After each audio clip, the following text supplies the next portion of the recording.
പ്രവർത്തനങ്ങളെ അതേ രീതിയിൽ തന്നെ വിലയിരുത്തി തുടർ പ്രവർത്തനം ഏകോപിതമായി നടത്താനാണ് നിശ്ചയിച്ചത്. ഇപ്പോൾ നാം കൂടുതൽ ശ്രദ്ധിച്ചത് ഈ ദുരന്തത്തിനിരയായി അവിടെ കഴിയുന്ന ആളുകളിൽ ഒറ്റപ്പെട്ടുപോയ ആളുകളെ രക്ഷിച്ചെടുക്കാനായിരുന്നു. അതിലെല്ലാവരും നല്ല സേവനം നടത്തിയെങ്കിലും ഏറ്റവും മികവാർന്ന പ്രവർത്തനം പട്ടാളത്തിൻ്റെതായിരുന്നു. അതിന് നേതൃത്വം കൊടുത്ത പട്ടാള മേധാവി ഈ യോഗത്തിൽ അറിയിച്ചത്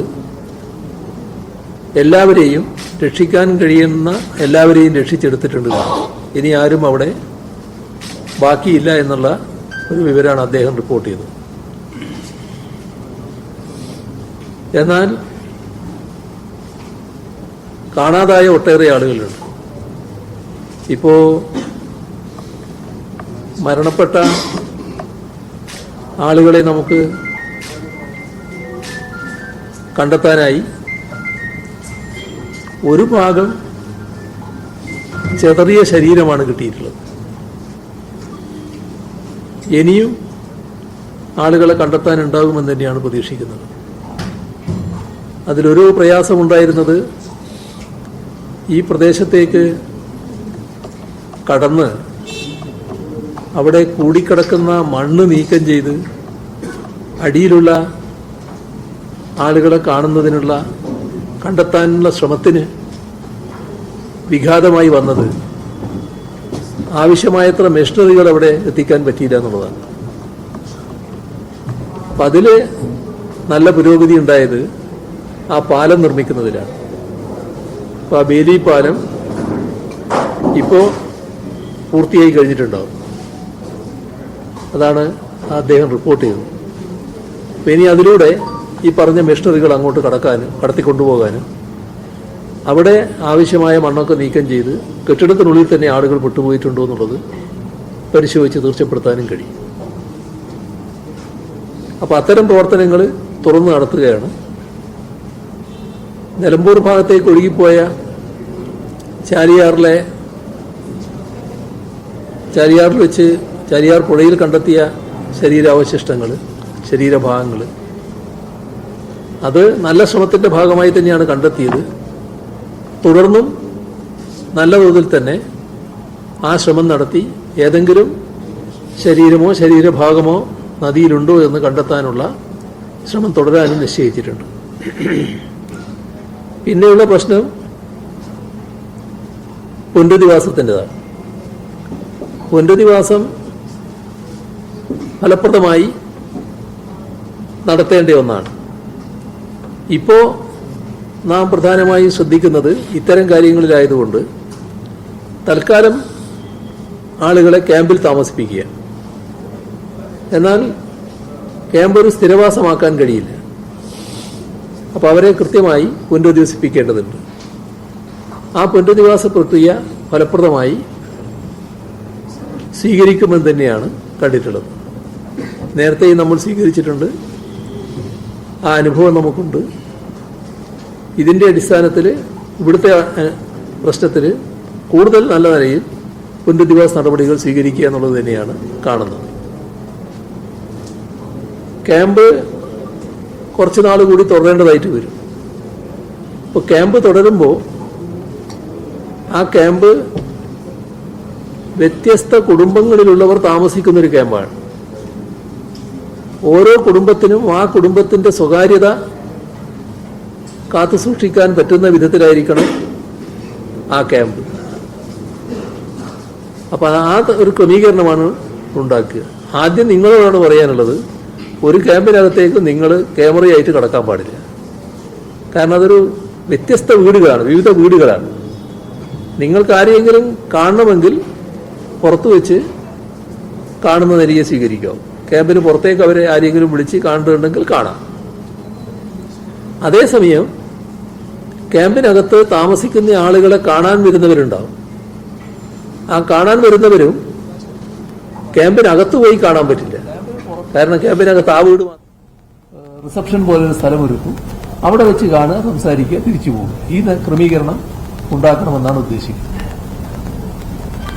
ക്യാമ്പിനകത്ത് തദ്ദേശഭരണ സ്ഥാപനത്തിന്റെ പ്രതിനിധികളടക്കമുള്ള ജനപ്രതിനിധികൾ, അതേപോലെ ഉദ്യോഗസ്ഥ വൃന്ദം നല്ല രീതിയിൽ ചുമതലയെടുത്ത് പ്രവർത്തിക്കുന്നുണ്ട്.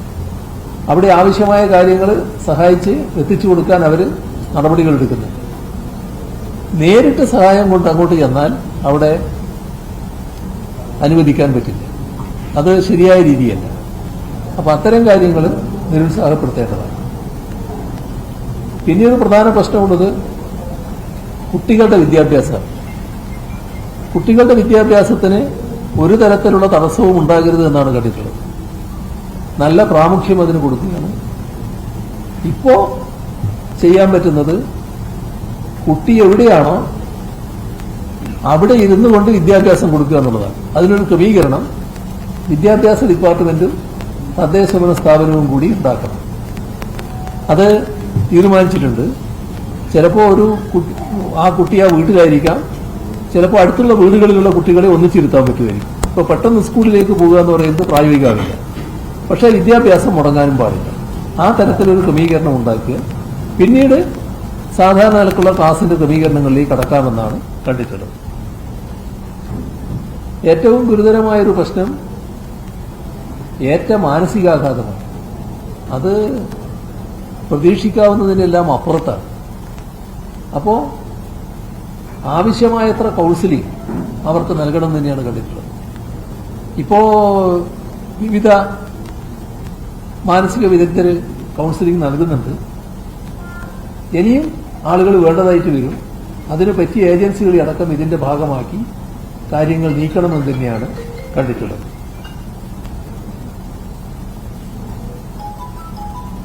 ഇവിടെ ആദിവാസി കുടുംബങ്ങൾ താമസിക്കുന്നുണ്ട്. അവരെ സ്നേഹപൂർവ്വം അവിടുന്ന് മാറ്റിക്കൊണ്ടുവരാൻ കഴിയുമെന്നുള്ളത് ശ്രമിക്കുന്നുണ്ട്. പക്ഷേ പലരും അതിന് താല്പര്യം പ്രകടിപ്പിക്കുന്നില്ല എന്നുള്ളൊരു അവസ്ഥയുണ്ട്. ആ ശ്രമം തുടരും.